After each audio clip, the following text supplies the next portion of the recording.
been a very, very difficult week in Westminster. On this Friday lunchtime, how do you reflect on the past few days? It was an unbelievable day. It's hard to believe that the place where you work is subject to a terrorist attack. Of course, it's happened all over the world, and I always thought it was going to happen one day, but you never think it's going to happen on the day that it happens, if you see what I mean.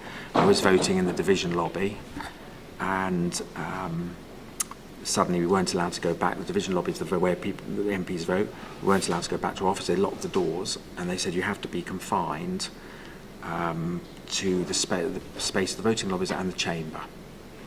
And we were there from about 2:45 till about 9 o'clock at night.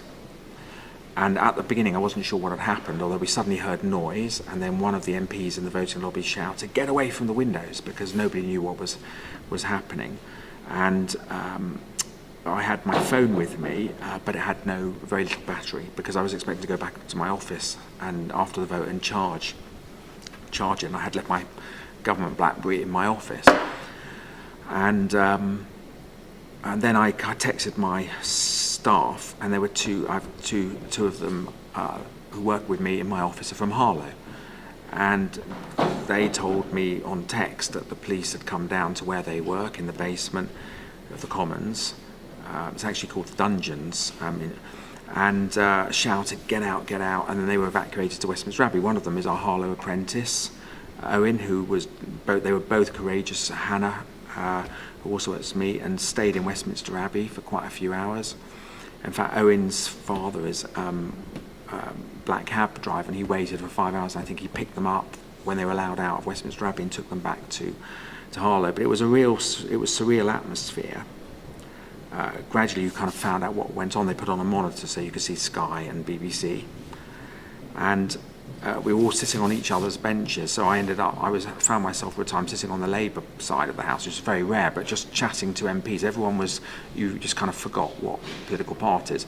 And another surreal thing was, because most MPs were probably like me, and they were running out of battery on their phone. They were trying to let their families know, and so there was loads of Apple chargers for some reason, but no. If you had a BlackBerry or an Android phone, there was no spare chargers apart from one. And there was a queue for BlackBerry and Android chargers. And of course, I waited for the queue. And of course, when I got to it, it was too low voltage for it to charge my phone. But you thought of you saw it on TV, and the tragedy of the policeman who died, who you see when you drive in, because they check your car, and then people were saying, well, there might be another one of the terrorists. There might be another terrorist who's walking into who's running around the House of Commons. No one knew, and that's why they'd locked us in, because they had to go. The House of Commons got over 1,000 rooms, and they had to go to every single part, every single nook and cranny of the House of Commons to check, to see if there was another one. And an MP afterwards told me that he was in his office very near where this thing was occurred, and hadn't got up to vote yet. And when he heard what was going on, and the shouting and the shots, he opened the door, took the label which says that he was an MP off his door, and then shut the door and stayed in his office and locked it and put a sofa in front of the door for 6 hours, because just nobody knew what was going on. The other thing that was amazing was the unbelievable kindness of the police, the doorkeepers, who are they kind of have old-fashioned dress, and they are sort of not police officers, but they look after the Commons, and they could not have done enough for MPs. They were thinking of all the MPs and staff rather than themselves. My own staff, who I was worried about, the two Harlow apprentice and Hannah, I was thinking, what on earth's going on to them? They kept texting me to check I was okay, and so on, and speaking to the police.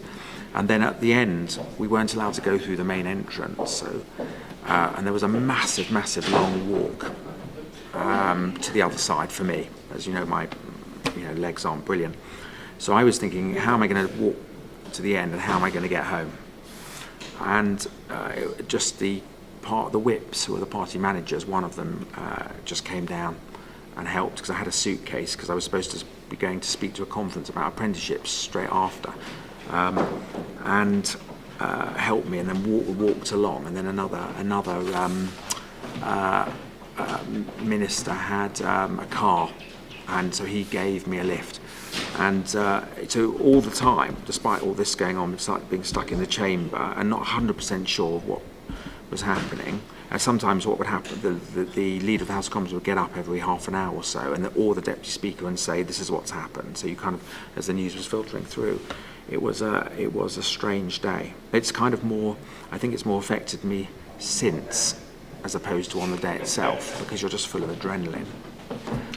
And having said that, do you, I guess for your staff, have you sat down with your staff and saying if you need any help? I told my amazing office team, they come from Harlow, 2 of them, 2 out of 3, the ones who work in the Commons, and I said to them, don't come in the next day, because, and one of them still came in, and I told her to go home, and she did,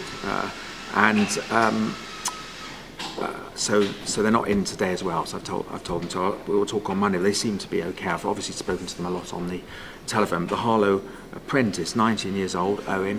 I mean, I said he's done his apprenticeship as far as I'm concerned. Although he's got another 6 months to go. I think, this is a young guy who comes to work doing something very different, doing an apprenticeship, and he has to go through something like that. I don't think none of us will ever forget it for the rest of our lives.